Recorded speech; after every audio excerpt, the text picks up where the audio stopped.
Hello everyone. UP TET के exam की preparation हम लोग कर रहे हैं। इसमें आपका सिविक्स वाला पोर्शन चल रहा है, नागरिक शास्त्र।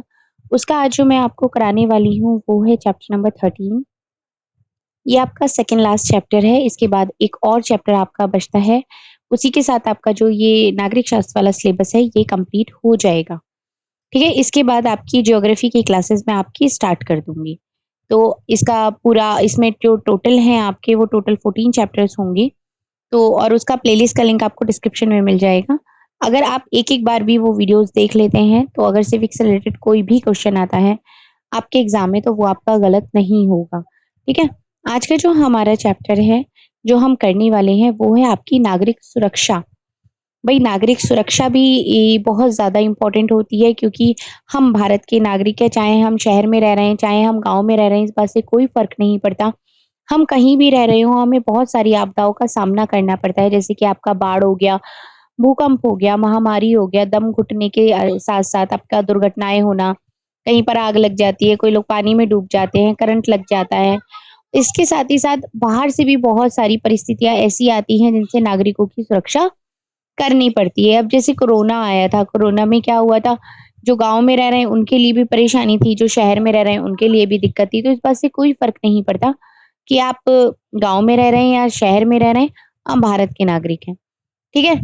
अब बात आती है कि नागरिकों की सुरक्षा करता कौन है? ठीक है? अब नागरिकों की जो सुरक्षा होती है, वो नागरिकों के द्वारा ही करी जाती है। दूसरे विश्व युद्ध के बाद जान-माल की हानि को देखते हुए हर देश ने अपने यहाँ नागरिक सुरक्षा संगठन की स्थापना की थी।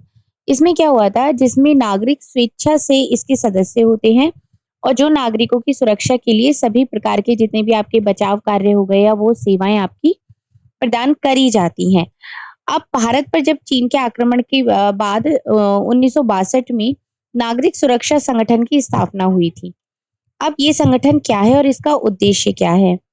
अगर हम इसकी बात करते हैं, तो हवाई आक्रमणों से जनधन की हानि को कम करना, औद्योगिक कृषि क्षेत्र में उत्पादन बनाए रखना, जनता के मनोबल को बनाए रखना, प्राकृतिक आपदाओं के समय राहत और बचाव कार्य में सहयोग करना, शांति काल में अधिकारी, स्वयंसेवकों को प्रशिक्षित करना या अन्य सामाजिक व जन कल्याणकारी कार्य हो गए, जैसे कि पल्स पोलियो पिलाना है, महामारी की रोकथाम के लिए टीकाकरण है। इन सब में जो सहयोग प्रदान किया जाता है, वो इस संगठन का उद्देश्य होता है। अब इस संगठन में उन सरकारी और गैर सरकारी या फिर स्वयंसेवी संस्थाओं का भी सहयोग लिया जाता है, जो अपनी मर्जी से संगठन की सेवा करना चाहते हैं। अब अब जो नागरिकों की सुरक्षा की जो दायित्व होता है, वो केवल नागरिक सुरक्षा संगठन का ही है या बाकी और लोगों का भी है? अब अगर हम बात करें, तो ये जो रिस्पॉन्सिबिलिटी है, ये जो दायित्व है, ये भारत के हर नागरिक का है, हर वर्ग का है, संस्था, स्थानीय संगठन, उद्योग, राजकीय तंत्र, ये इन सब का भी है। ये सिर्फ सब मिलके प्रयास करते हैं, तभी तो नागरिक सुरक्षा का जो हमारी रिस्पॉन्सिबिलिटी है, जो हमारा दायित्व है, वो पूर्ण हो सकता है। अब किस-किस तरीके के खतरे हो सकते हैं, जैसे कि दुश्मन हो गए, देश द्वारा किए गए हवाई हमले हो गए, उससे क्या हानि होती है कि जितनी भी हमारी संपत्ति हो गई, मकान, उद्योग और जन की हानि होती है। आपने भारत-पाकिस्तान के बीच में भी देखा होगा कि किस तरीके से जब झगड़े हुए थे, तो ड्रोन से हमले कराए गए थे। तो वो क्या हुआ था, उससे हमारी संपत्ति और मकान इन सबको भी काफ़ी नुकसान पहुँचा था। अब ऐसी स्थिति में बहुत सारी और भी चीज़ें हैं जिनका हमें ध्यान रखना चाहिए, जैसे कि अगर कोई अफ़वाह फैला रहा है तो उससे बचना चाहिए। और दुश्मन विमान द्वारा हवाई हमला होता है, तो उस समय विमान की दिशा और लक्ष्य की ये जो जानकारी होती है, वो रडार के द्वारा प्राप्त होती है। जो हमने ऊपर अभी ये इमेज देखी थी, ये वाली इमेज, ये रडार की इमेज है। इससे पता चलता है कि जो हवाई हमला हो रहा है, वो किस दिशा से हो रहा है, किस दिशा की तरफ होने वाला है। ठीक है? इसी के साथ-साथ जैसे कि मीडिया हो गई, ध्वनि या प्रकाश के माध्यम से ये जानकारी आप तक बहुत ही जल्दी सूचना मिल जाती है। अब हवाई हमले के समय दिन में लाल झंडी और रात में लाल बत्ती दिखाई जाती है कि हवाई हमला होने वाला है। 2-2 मिनट पर ऊँची-नीची आवाज़ में सायरन भी बजाया जाता है। ये संकेत हैं जो कि हवाई हमले के समय दिए जाते हैं। अब अब कुछ संकेत हैं किसके लिए कब दिए जाते हैं, जैसे कि पीले रंग का संकेत दिया जाता है कि हमले की संभावना पर, सफ़ेद रंग का कि हमला टल गया है, इसलिए सफ़ेद रंग का संकेत दिया जाता है। लाल रंग का संकेत दिया जाता है कि जो क्षेत्रीय जनता है, नागरिक हैं, हमला प्रारंभ होने पर। हरा रंग प्रशासन नागरिक हमला समाप्त होने पर दिया जाता है। ठीक है? अब अगर कोई हवाई हमला होता है तो उससे बचाव के क्या-क्या उपाय हैं? हमले से बचने के लिए सुरक्षित स्थान पर हमें चले जाना चाहिए, ज़मीन पर पीठ के बल लेट जाएँ, कानों में रुई डाल लें, दाँतों के बीच लपेटा हुआ कपड़ा दबा लें। और रात में हमले से बचने के क्या उपाय हैं? तो रात में अगर हमला हो जाता है किसी भी तरीके का, तो उसे ब्लैकआउट किया जाता है। ब्लैकआउट क्या होता है कि देश को उसके लक्ष्य से भ्रमित करना, वो ब्लैकआउट होता है। जैसे कि समुद्र हो गया या नदियों के किनारे बल्ब आदि से प्रकाश करने पर दुश्मन वहां बस्ती समझकर बम गिरा देता है। तो जो पानी में जब गिरता है तो वो वहां पर निष्क्रिय हो जाता है। इससे हम अपने धन, जन, मकान और उद्योग की रक्षा कर सकते हैं। ठीक है? अब हवाई हमले के समय घायल नागरिकों का प्राथमिक उपचार कौन करता है? अगर हम बात करते हैं कि अगर हवाई हमला हुआ है, हमले के समय नहीं बल्कि अन्य आपदाओं के दौरान भी अगर कोई घायल नागरिक है, नागरिकों को प्राथमिक उपचार प्रदान करने के लिए प्राथमिक चिकित्सा सेवा का महत्वपूर्ण योगदान रहता है। अब जैसे कि कोई आग लग जाती है कहीं पर, तो इस टाइप के सिलेंडर आपने हर जगह लगे हुए देखे होंगे।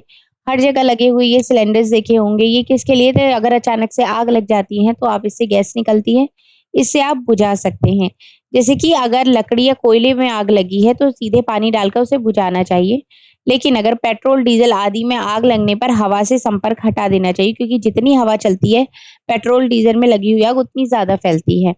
अगर गैस से आग लग गई है तो जूट की बोरी से ढककर आग बुझाना चाहिए। बिजली के सभी स्विच और उपकरण बंद कर देने चाहिए। गैस के रेगुलेटर नॉब को बंद कर देना चाहिए। घर की खिड़की दरवाजे खोल देने चाहिए ताकि गैस ना बने। और बिजली से अगर आग पर पानी नहीं डालना चाहिए, बल्कि बुझाने से पहले मेन स्विच से बिजली काट देनी चाहिए। और अगर शरीर पे बाई चांस आग लग गई है या जल गया है तो कंबल से शरीर को ढक देना चाहिए। ठीक है? ये होते हैं कि किस तरीके की आग लगी है तो आपको क्या करना है। उसके बाद आग बुझाने के उपकरण की अगर हम बात करते हैं तो वो आता है ड्राई पाउडर शामक यंत्र। ये बहुत बड़े द्रव पदार्थ की आग बुझाने के लिए प्रयोग किया जाता है। इसमें मुख्य रूप से सोडियम बाइकार्बोनेट का प्रयोग किया जाता है आग बुझाने के लिए। दूसरा आपका आता है गैस टाइप अग्निशामक यंत्र। अब इसमें क्या होता है, इसमें कार्बन डाइऑक्साइड का प्रयोग किया जाता है। ये उन वस्तुओं में आग जिनमें आग लगी हो उनको बुझाने के प्रयोग में किया जाता है जो पानी से खराब हो सकती हैं। जैसे कि आपके कागज़ हो गए, आपका बही खाता हो गया, आपका कैश बुक, करेंसी नोट हो गई या कंप्यूटर इत्यादि। उसके बाद आता है आपका वाटर टाइप आपका अग्निशामक यंत्र। यह जो है ये पानी फेंकता है, जिसमें आपका पानी में घुली रहती है ये बप्त पानी में घुली रहती है, कूलिंग मेथड से आग बुझाई जाती है इस वाले तरीके में। उसके बाद आता है फ़ोम टाइप यंत्र। पेट्रोल, तेल आदि द्रव्य पदार्थों में अगर आग लग गई है तो उसको बुझाने के लिए फ़ोम टाइप यंत्र का प्रयोग किया जाता है। ये झाग के द्वारा आग की सतह को ढककर उसे तुरंत बुझा देता है। अब प्राथमिक उपचार की बात करते हैं हम फर्स्ट एड बॉक्स की। ये आप यहाँ पर फर्स्ट एड बॉक्स है। क्या-क्या उपचार होता है, किस तरीके से किया जाता है? अगर किसी की हड्डी टूट गई है तो तिकोनी पट्टी या खपंची, बाँस का कोई छोटा टुकड़ा होता है, उसका प्रयोग किया जाता है। का प्रयोग करके प्राथमिक उपचार करना चाहिए और जल्दी से जल्दी उसे आसपास के अस्पताल में इलाज के लिए भेजना चाहिए। अगर कोई दुर्घटना हुई है, उसमें बहुत खून बह रहा है, तो उसके लिए हम क्या करेंगे? अगर अब बहुत ज़्यादा खून बह रहा है तो उसमें जितनी भी रुई हो गई या पट्टी बाँधकर बहते हुए खून को रोकना चाहिए और घाव वाले अंग के ऊपर की तरफ करने से ये जो रक्त का बहना है वो रुक जाता है। अगर किसी का दम घुट रहा है तो क्या उपाय करना चाहिए? दम घुटने पर रोगी के कपड़ों को ढीला करके उसके मुँह में अपने मुँह से कृत्रिम श्वास फूँकना चाहिए, ताकि नज़दीक के डॉक्टर से संपर्क करना चाहिए। दूसरा इसमें और चीज़ें आ जाती हैं, जैसे बंद कमरे में जलती हुई अंगीठी रखकर ना सोएँ, उससे गैस बन जाती है और बहुत बड़ी दुर्घटना होने की संभावना रहती है। मच्छर काटने से बचने के लिए जो पदार्थ इस्तेमाल किए जाते हैं, जैसे कि मच्छर अगरबत्ती हो गया, स्प्रे हो गया, इनसे सांस की बीमारी हो सकती है, तो इनको अवॉइड करना चाहिए। मच्छर से बचने के लिए मच्छरदानी का प्रयोग करें। कमरे में रूम हीटर लगाकर ना सोएँ। तो ये कुछ बातें हैं जिनका हमें ध्यान रखना चाहिए। जैसे कि अगर हम वार्डन की बात करते हैं तो नागरिक रक्षा के क्रियाकलापों का केंद्र बिंदु होता है। वह अपने क्षेत्र से अधिक स्वयंसेवकों को एकत्र करके उन्हें नागरिक रक्षा के कार्यों की जानकारी तथा मार्गदर्शन भी देता है। इसी के साथ ये आपका चैप्टर यहाँ पर कंप्लीट होता है। ये इस चैप्टर से रिलेटेड कुछ क्वेश्चन आंसर्स हैं, बहुत ही बेसिक क्वेश्चन आंसर्स हैं। अगर आपने पढ़े हैं एक चैप्टर को अगर आपने अच्छी तरीके से समझा है तो आप क्वेश्चन आंसर्स भी बहुत अच्छी तरीके से इसके कर सकते हैं इजीली। फर्स्ट एड से रिलेटेड है कि किस तरीके से क्या करना चाहिए अगर कोई दिक्कत हो गई है, अगर किसी का हाथ टूट गया है, कोई दुर्घटना में खून है, तो किस तरीके से करना चाहिए, ये बेसिक सारी चीज़ें इसमें हैं। अगर आपने ये चैप्टर्स एक बार भी पढ़े हैं, तो आप इनके क्वेश्चंस को बहुत ईज़िली सॉल्व कर सकते हैं। अगर वीडियोज़ अच्छी लगी हैं, तो चैनल को सब्सक्राइब ज़रूर करें। Thank you so much.